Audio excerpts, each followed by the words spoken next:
That you asked. It says what happened when a patient has remission, improves, but he has no more volunteer, no more willing to live, no more, he doesn't want to live anymore because he feels empty, like an emptiness. La pregunta es, ¿qué sucede cuando un paciente remite su cáncer pero no tiene deseos de vivir?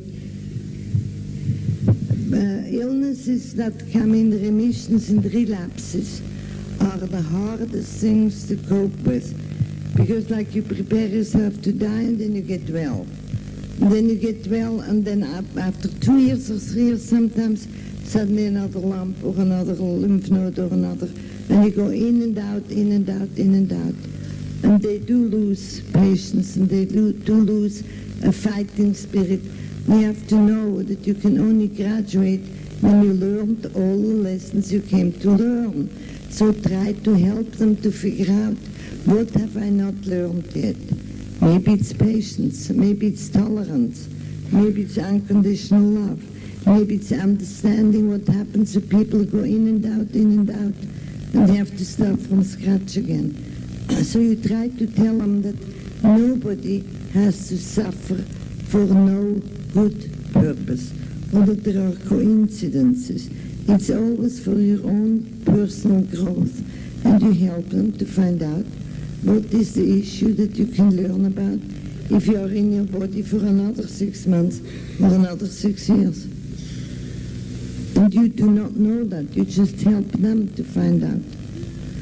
The spiritual quadrant, you need to know what happens when children are born who are at age 2, begin to develop leukemia and die at age 9. You remember this? The spiritual quadrant only opens when you're a teenager. And that means it's physical, emotional, intellectual, and spiritual. If a child develops leukemia, for example, at age 2, and never lives to the teenage years, they would be cheated out of the spiritual quadrant. And that is not so. God creates man to be totally whole. And if a physical quadrant deteriorates over years and years and years, and he has only a few more years to live, what happens with people who suffer at a young age and become sick at a young age? Something very miraculous happens. It's the spiritual quadrant opens up at age 2 with those children, and is bigger than children who are healthy and who would become teenagers. Do you understand that? It's almost a compensatory mechanism. All this is spiritual quadrant. That's why young children are such wise people. You can talk to a 7-year-old child who had leukemia, for example. And when you talk to them, it's like talking to an old, wise man. You wonder, where does this wisdom come from? They are much older and much wiser than all of you, grown-ups, because they were privileged to develop that at age 2, and during the whole remainder of their year, their spiritual quadrant just grows and grows and grows. That's why young children are the best teachers of yours. Take them seriously, listen to what they say, and you will learn more than from reading 100 books.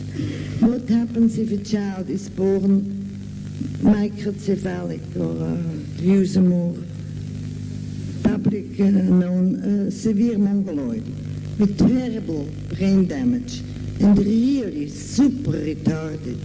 That means God cheated this child out of a very important quadrant, the intellectual quadrant. Not so. Anybody who is born with severe brain damage, say their natural brain capacity is only a tiny slice of the pie. Those children are born with an enormously huge spiritual quadrant, which none of us can say. And they are the wisest people you have ever met. How many of you work with brain damaged children or severely mongoloid? If you would open an institute tomorrow for severely brain-damaged children, how would you pick the right staff to staff this institution? We do what we all do in our society, which is stupid. We read letters of reference, which are written by some friends, which are terribly not true. We look how many good grades they have.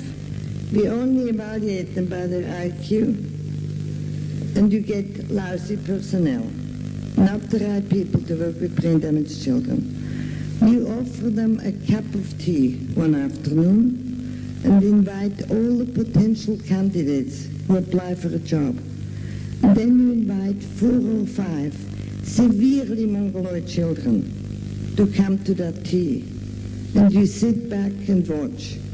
And the mongoloid child comes to her and very slowly and very shyly goes closer and closer. And if nobody looks, she starts touching her.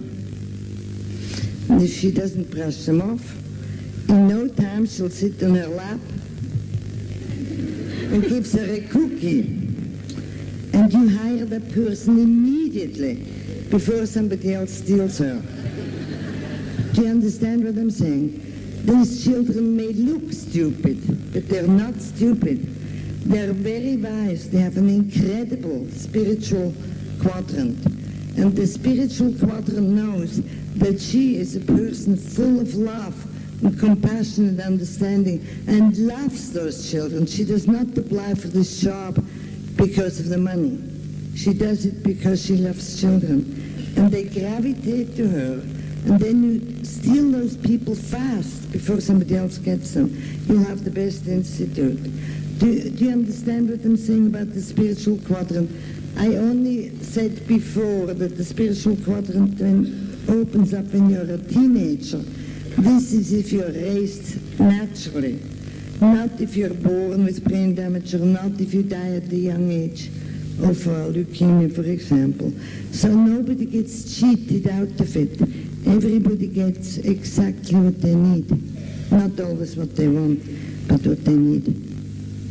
Questions here.